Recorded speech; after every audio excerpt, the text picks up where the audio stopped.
John and I talked a lot about social media as a language for storytelling. Brian works in VR outside of our production company making movies, and he brought the elements of adding it in space and having it move and having it be transparent. And luckily we had a really trusted post team, an artisan post group in Australia, who I knew could deliver incredible 3D graphics. I actually went to college with Brian. Over the years, we've intersected in the film world. Then when he said, Anton, I want to produce this movie, there's no time like the present, I want to go for it. And he introduced me to John and said, yeah, absolutely, we're in. We had a great cinematographer in John Pope, who's very technical and understands how to shoot for a visual effects pipeline. We deal with technology so much in the film that John and I really wanted to avoid just constantly looking at phones.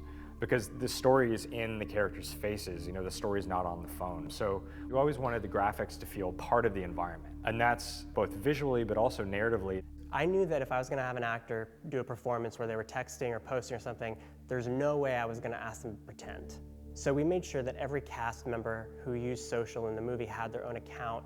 And we had like a team of people on set who would give them their phones, and we would screen record, so then we'd dump that with the dailies and the editor could take that phone and then put that where the graphic was supposed to be for visual effects. We had a social media coordinator, Serhan, and I mean, God bless him, because he had to keep track of all of our phones. He had to set it up to the exact time and page of the scene that we were filming, and it really grounds you in the moment. Now, obviously, we weren't going to use copy and paste or use the actual screen from the phone in our movie. So I wanted to create something that was timeless and something that was really more of its own language that a character was speaking rather than just a graphic pop-up to give the audience information. The big challenge is how do you do that without it breaking that suspension of disbelief?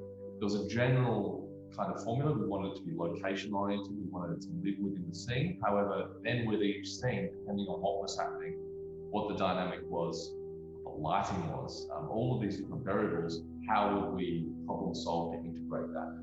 Obviously, it's a lot of stuff happening through text messages, which could lend to just a lot of reading.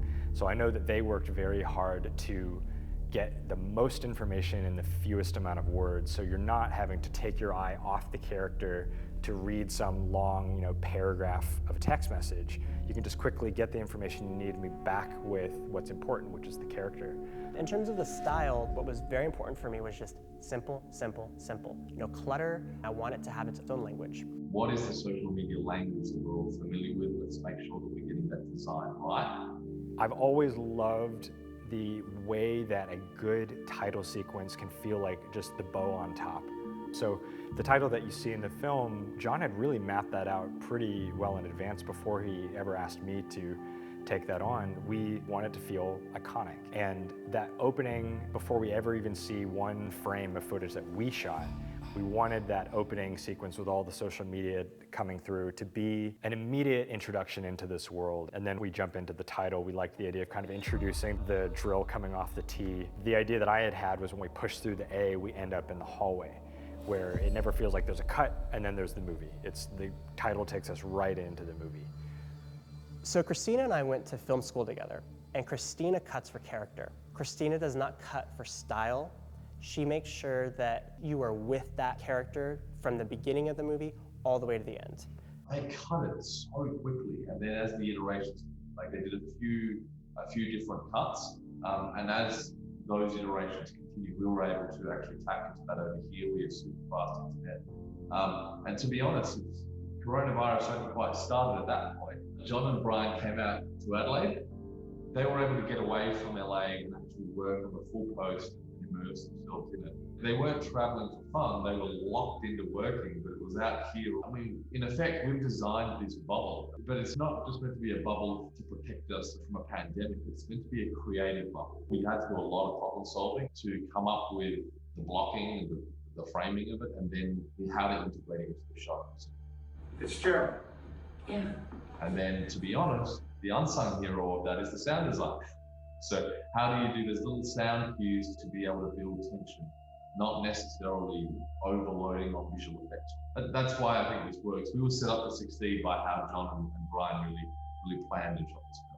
As we've done that, working remotely has been great. we were already set up to succeed with that, so it was a very organic process.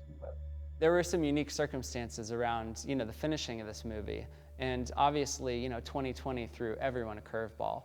And so we just feel incredibly grateful that we were at the end of the journey where we were able to still pull together the pieces. But it was an incredible collaboration remotely between, us and XYZ Films, who came on board for international, and Saban Films as the domestic distributor, and our remote post-production team in Australia, and then more favors here in LA, all banding together to get this film done remotely in some very difficult and unforeseen circumstances. It's a dream come true that we got to make this movie. If you had told us up front that it would take 7 years to make it, I don't think any of us would have believed you.